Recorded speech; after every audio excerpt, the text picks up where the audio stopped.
On this day 10 years ago, our country was attacked. Some of us were too young to truly understand the horrors of that day. Others were left to face a living nightmare.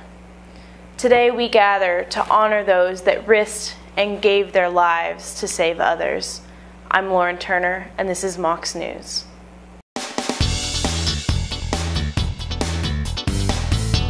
But while we mourn our losses, we gather to honor the lives of our fallen brothers and sisters and those who still serve to protect our safety and freedom.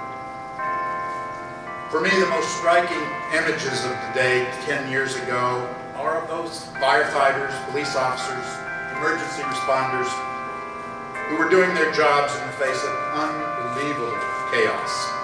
Workers who were fleeing from the World Trade Center past rescuers on their way up the towers.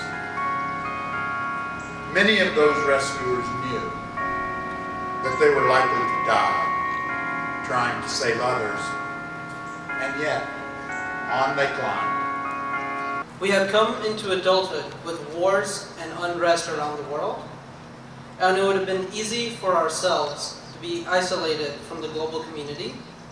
Instead, our generation, perhaps more than any other before it, has embraced globalization.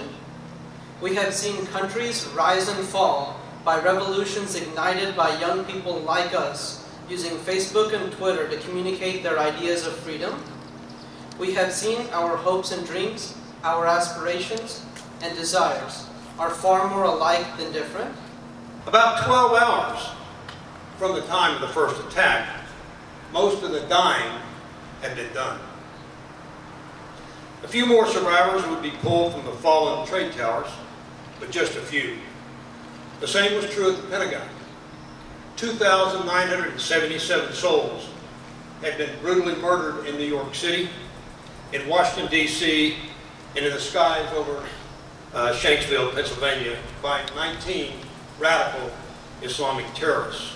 Not since America's Revolutionary War had our most important financial and economic center, New York City, been successfully attacked, not once. Not since August 24th of 1814, 187 years earlier, had our nation's capital, the symbol of freedom and democracy for much of the world, had it been successfully attacked. So at about 8 p.m., about this time, on the evening of September 11, 2001, America knew with certainty that she had lost her modern-day sense of innocence. We are indeed much more secure today than we were when Al-Qaeda's human enslaved bullets hit their targets.